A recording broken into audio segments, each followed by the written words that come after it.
Hello ladies and gentlemen, welcome to the video. I'm going to be showing you guys the CloudSint tool, how it works, how to do lookups, how to do searches, how to do investigations, how to do all the stuff you need to do, even check if your girlfriend is cheating on you or not, stuff like that. It's really simple things. I encourage this tool to be used for legal purposes only. I don't recommend using it for illegal purposes in any way. This is for educational purposes only, and this is a tool for hobbyists and law enforcement as well as cybersecurity enthusiasts who want to just check if they're safe online. So what is this? This is a tool called CloudSint. It works with open source intelligence, also known as OSINT. And how open source intelligence works is it goes through open source information online, such as using Google dorking, database leaks, and many other tactics to gather information on individuals, suspects, etc. This specific one, CloudSint, uses databases and APIs from other OSINT tools, basically combines all of them into one as well as its own. So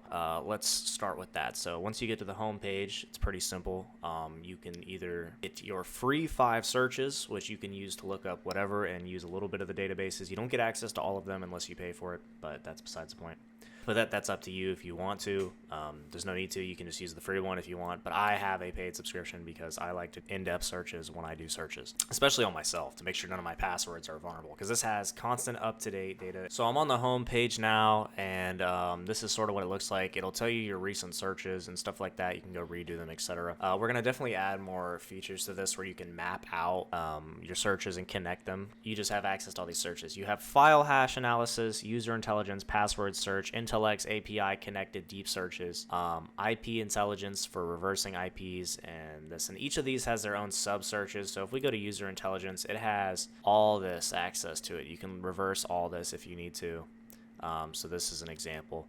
So you can also turn on OSINT and social checks, OSINT Industries API, which is also in this, and the Intelligence X API, which is also connected. So if I turn both these on, look at this email, see what comes up. It's Epstein's email, but this is the only one I could think of to use as an example. So if we search it up, we should get some results, and then it will better help me explain kind of how this works. Okay, so I just looked it up, and I already got 54, 56 searches, and it keeps going up. But essentially, this is gathering all the leads and leaks that this email was in, and that could be any number depending on what the activity of the individual or suspect was doing online. In this case, not very much, but enough to generate some leads based on some recent, probably database leaks, etc. If I looked myself up in this, it would give me my password most likely.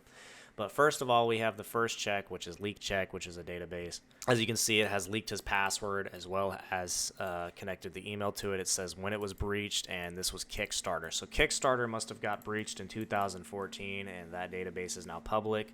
So if you search up that email, you can find that it is connected right here, and that shows you that. So if we wanted to, we could essentially start making an investigation, and we could quite literally just start connecting the dots to see where they're at, what they're doing, all the stuff, all like that. So, and there's others, you know, you can go to pages, page 2, see what else they're doing. He's on Adobe, Etsy, and other stuff, etc. MySpace, Viviano, and we could go deeper if we wanted to, but that's just what this is an example that people search. And then now that we got this, we could also see a username possibly that he might have. So let's take like Big Jeff, for example. We could take Big Jeff. We could go to username. We could put that in, and we could search the usernames now.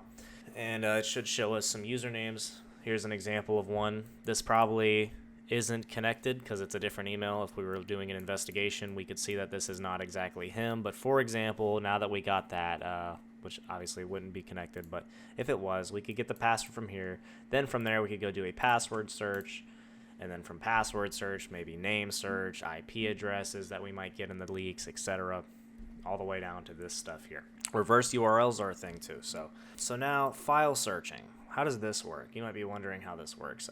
Essentially, this will look up files from leaked databases as well, because files are also getting leaked. That's how people get hashed passwords and stuff like that. Not everything is just name based. Like entire files get leaked. So for example, if I wanted to find like maybe I'm just doing some malware analysis and I want to look for some weird files that have been on the internet that are kind of under the radar. I don't know, maybe I could say like, you are an idiot virus or something like that. Maybe I don't know, and maybe it'll come up, and it did. So there's keyworded, and a bunch of stuff came up here. bunch of result files. Now, if I wanted to analyze these files, let's see, Oculus setup. We also have a thing that detects whether it's malicious or a clean file. This one's clearly malicious, or it's a false positive. But you can open this up, look at it, see everything, see the hashes, and you can download a sample file. Now, I'm not going to do that because I'm not in an environment where it's safe to do so. But this is an example of the file analysis that you can do using this tool. So I think this is pretty cool. So we also have domain search. So you look up like google.com. It'll tell you the opinion on it, what it is, you know, IPs from it and stuff like that. IP address search is reverse IP, so that's self-standard. But yeah, that's essentially what we got right now. I could go into depth and a lot more detail on each little search, but that would probably take me hours because a lot of this is like for investigative purposes, right? But this can be used to do a lot of stuff. So it's constantly updating, constantly adding new databases, and it is a very powerful tool for investigating. So with that being said, the link to the website is in the description, as well as the Discord server. We are looking for new moderators and stuff like that as well, so feel free to join and share your opinion, and we'll be happy to answer any questions.